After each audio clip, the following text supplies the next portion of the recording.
Welcome to Peculiar Tales. Hundreds of thousands of people go missing in the United States each year. Although the majority are found, on average around 2,700 are not, and may never be. Even more curiously, a good percentage of those that aren't found disappear in the country's national parks, forests, and nature reserves. Although this could be explained by the sheer vastness of these places, barely touched by humanity, it still seems odd that even with all of the tools available today, these people still cannot be found. Perhaps there's something more to it, something less natural, more supernatural.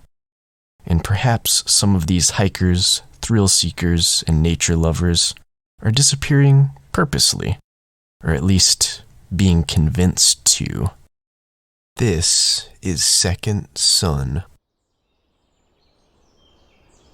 A man walked along a damp, rocky path through the forest, morning sun peeking through the gently waving branches overhead, which were growing heavily laden with rich green leaves as spring turned to summer.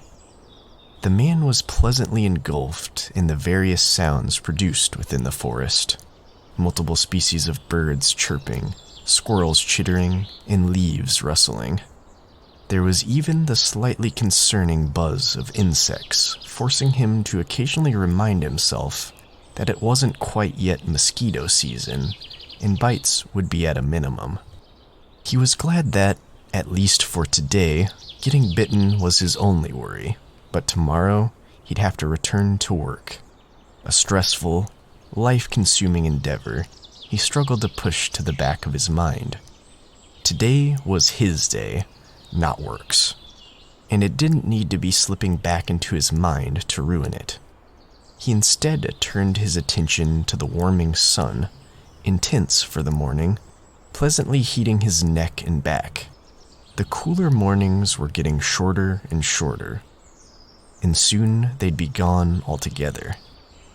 He knew the day would be growing hot rather quickly, and though he initially regretted his decision to wear shorts upon stepping out into the cool, wet morning air, it felt perfect now, if not just slightly muggy from overbearing humidity.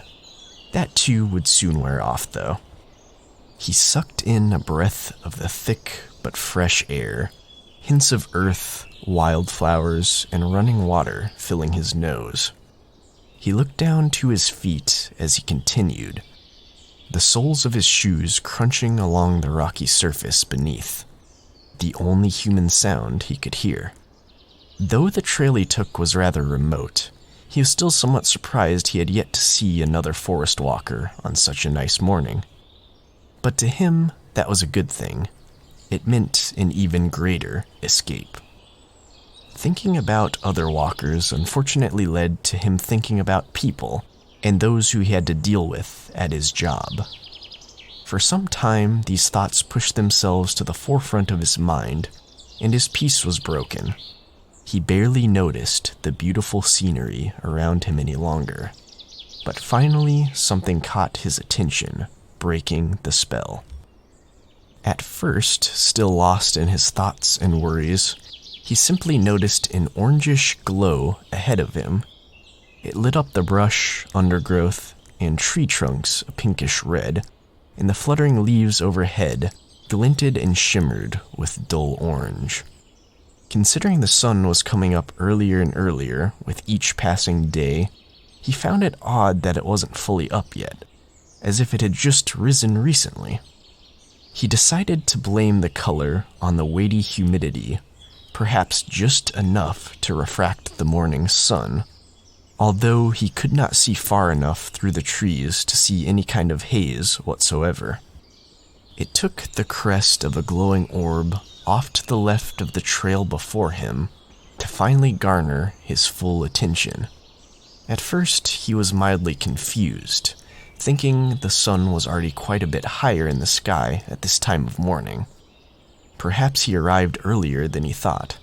He hadn't checked the time when he got to the trailhead. He pulled his phone from his pocket, his pace slowing to better focus. It was well past sunrise. Then another realization, which had slowly crept its way forward as he pondered the time, emerged. He quickly turned around, the real sun behind him, much higher in the sky. Its rays were even stronger than earlier, patches of its warmth spotting the trail. The orange glow behind him did not seem to give off any heat at all. He turned back around to verify what he was seeing, and now to the left of the trail before him was a glowing orange orb, peeking out from behind tree trunks both ancient and young. He turned his head back and forth a few more times, making sure he was actually seeing things correctly. He was. Although confused, he felt surprisingly relaxed rather than uneasy at such an odd sight. Snapping a couple of pictures on his phone, he realized he was not getting any signal, so unfortunately, he couldn't share his encounter just yet. The lack of signal was also rather peculiar. Not that losing cell service in the forest isn't commonplace, but on this trail, he always seemed to keep a signal, a poor one, but he could still receive messages and calls. He decided to investigate further. He stepped off of the trail and into the woods, hoping to get either closer to the orb to gauge its size, or at least follow it to somewhat of an opening to get a better view. He followed it for some time, and although it wasn't visibly noticeable, he figured that the orb had to be moving. Although it could be incredibly far away, truly another sun, to him it seemed more grounded and much smaller. So the fact that he wasn't getting any closer gave him the sensation that it was almost trying to pull him away, lure him further into the woods. Only then did a slight unease overtake him. He hesitated, took a couple more pictures, a short video for good measure, and forced himself to turn away, even though it was so tempting to continue forth. A voice suddenly overtook the serene sounds of nature. It surrounded him, filled the forest, penetrated his very being, even came from inside of him. Although situationally overwhelming, the voice itself was calm and peaceful, almost ethereal. Do not turn away now. You want to escape, do you not? Escape your job, your hectic life, all of the stress, anxiety, depression. Imagine peace. You may think that it is but a brief escape now, but do you not want to be embraced by it always? Follow me, and I'll show you. The man was taken by the words, but not just that. There was something deeper beyond the voice. It lulled him, but not completely. I can't just abandon my life like that, my family, friends, everything. No. You're losing yourself already. Soon you will be lost to them as well. The life you live, it changes you. It already has, and it is not doing so for the better, nor for you or your loved one's benefit. It is better this way than the alternative, no? The path of your current life is definitive. This one would be much less so. No, I mean, what's it like? Where would we even be going? This is hard to explain in your terms. Even in my own, it would be. It is simply unexplainable. You must experience it yourself, and only then you will know. The best description I can come up with is that it is like the peace you see, feel, breathe, live in this forest, yet even greater, and far less tangible for your current self. Well, can I at least see it first then? Seeing does not properly describe what it will be like, but I comprehend you. Unfortunately, I regret to say that this is impossible, for there is no return. So, all or nothing? Yes. Then, no, I can't.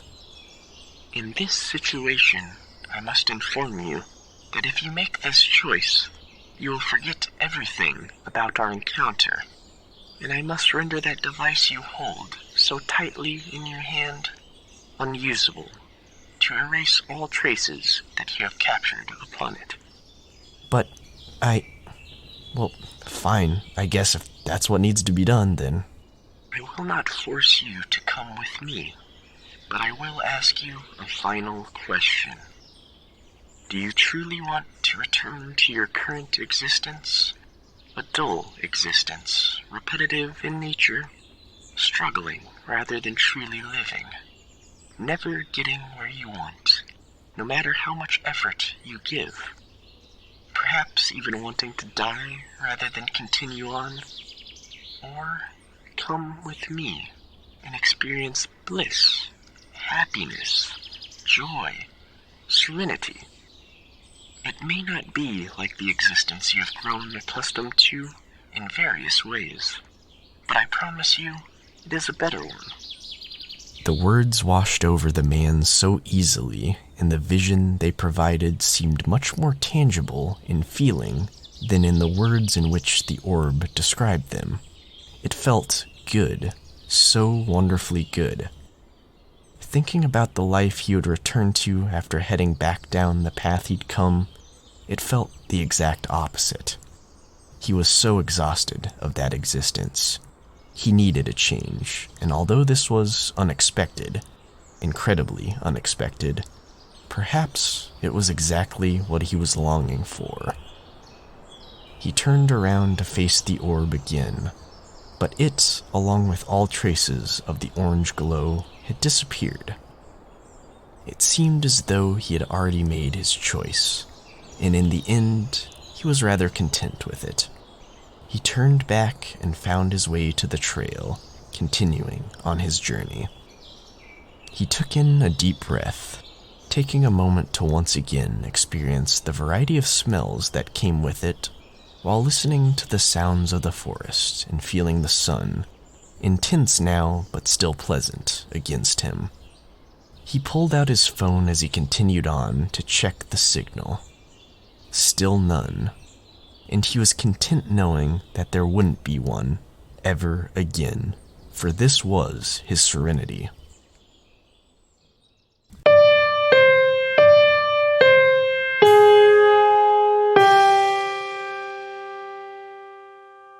That was Second Son, and this is Peculiar Tales. I hope you enjoyed the story. If you did, please consider subscribing if you haven't already, leaving a like, and clicking the bell to be notified when the next peculiar tale in this collection is released. If you're interested in supporting this channel and hearing more elaborate tales, including multiple voices, you can find a variety of ways to donate in the description below. Thank you for joining me.